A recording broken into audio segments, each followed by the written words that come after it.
Signing Times episode 137 on this undisclosed set of bleachers. It's an undisclosed set of bleachers next to an undisclosed garbage can.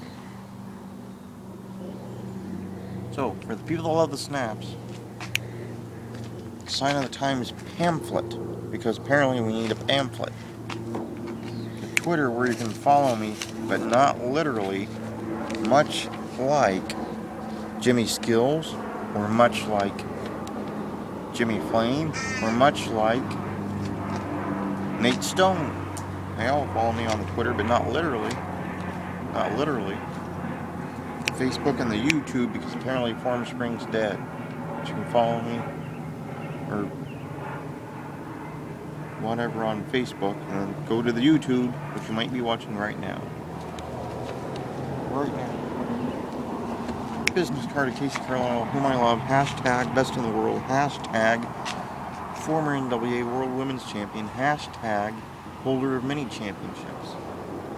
And there she is with Team Bad Knees, minus Amazing Maria.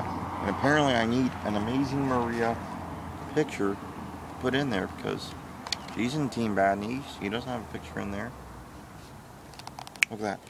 Autographed pictures you can get at CaseyCarlisle.com. That's CaseyCarlisle.com for all your gift-giving needs.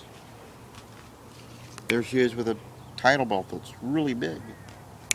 There she is going to Hot Nurses College. There she is next to an undisclosed barn, which may or may not have undisclosed bleachers near it. And there she is, having graduated from Hot Nurses College. You can buy that at CaseyCarlisle.com.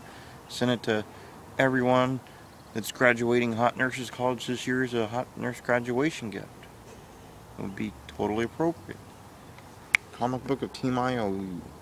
Apparently one of them is engaged, and how a young boy, is engaged, I don't know.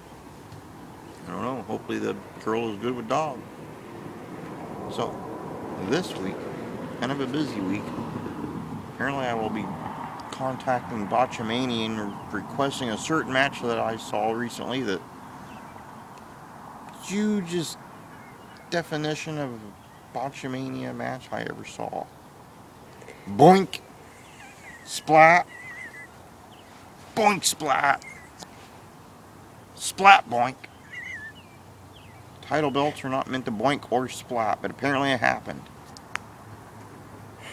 And if the people at Botchamania are listening, I beg of thee to air that footage.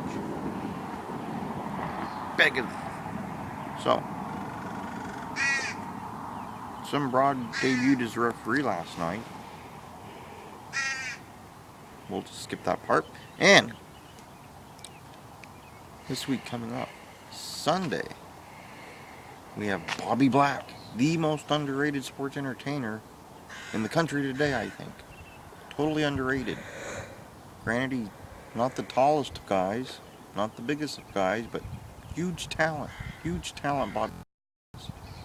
He once faced Jake Omen in a series of matches that were perhaps some of the best independent matches in the country at the time.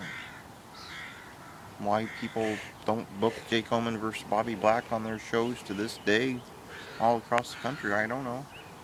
But yet they'll book a match in a main event and they get boink splat, boink splat, boink splat. Bobby Black and Jake Omen would not do that. They would not have done that. So, Bobby Black will be on. Then I'm going to beeline it to BCW, where I'll count a few pinfalls, check for a few submissions, possibly deliver a magazine. So, that's going on Sunday. Monday, pretty much looking free. Tuesday, the lounge. Last week, the rumored surprise guest did not make it. This week, a possible surprise rumored guest may make it. We'll have to see. Maybe, maybe not. Hopefully QT and Stevie, the most negative human being in the history of negative human beings, who probably right now at this moment is denying it because she is negative. Negative. Hopefully they've done the homework assigned to them. 94 episodes recast using Pacific Northwest sports entertainers, and apparently QT will fly people in not from the Pacific Northwest because he can't remember any more Pacific Northwest wrestlers, so he just fills it with random wrestlers and says he'll fly them in per diem. Apparently that works. So, it's a 3-2 split on favorite episodes. We'll find out what happens. Steve will probably be like, I could not do my homework because my computer doesn't work. It will never work ever again because I will sit in this room and never say anything to anyone that could possibly fix it about the problem. I will just wait for someone to randomly come to my house, kick in the door, go to the computer, and fix it without knowing there's a problem. That's how things get done, she will say. And it really isn't. It's been like 6 months. Has her computer worked? No. No. Has she attempted to get it fixed? No. No. No, she hasn't. And hopefully we'll get a fully detailed report on her HPW experience this past Saturday. Annual JD Byrider show. Jerry the Worm Wiseman was there. Legitimate media hitting up HPW. I believe he saw Ricky Ruckus, who has Ricky Ruckus where you could buy if you wanted. Wednesday, pretty much looking free. Thursday, again looking relatively free. Next Friday, Sarge Max Steele returning to the show. On the eve of his big title match there in Alaska, he will be on the show. QT will hopefully ask him such things as, who is the all-time most dangerous foreign menace in the wrestling industry? Or he might ask him, hey Max Steele, do you think John Cena could see you and vice versa since you wear camouflage and he waves his hand in front of his face? But instead he will probably ask him questions like, what color boots does Cameron Starr wear when she wrestles on Sunday afternoons? That's probably what he will ask. So, to review, boink splat, boink splat, boink splat. Luckily the fans were sleeping and didn't see it. Sad but true. Then, on Sunday, Bobby Steele. Actually, that's not true. It's because he's retired. It's Bobby Black. Bobby Black. I thought I was going to mess up, but I did not. But Bobby Steele should manage Bobby Black and then team Bobby Black with,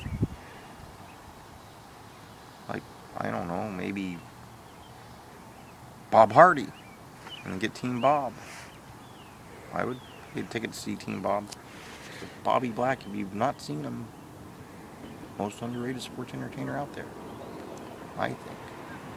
Then I'm going to beeline to BCW, where hopefully everyone will have remembered their boots and, well, count a few pinfalls, deliver a few magazines, check for a few submissions.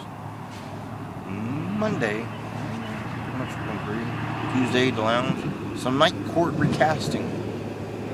Hopefully QT will not wait until the last minute and then just Wikipedia search and scribble things down. Hopefully he will have studied the subject matter. There may or may not be a surprise guest. There was discussion last night, but we'll see. On Wednesday, pretty much looking free. Thursday, free-ish looking as well. Friday, Sarge Max Steele returning.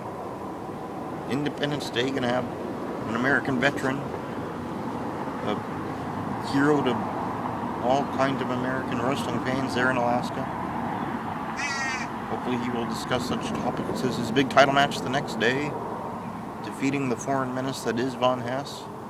And QT will probably ask him about some obscure punk rock band from Minnesota that broke up in 1973, well before Sarge was born.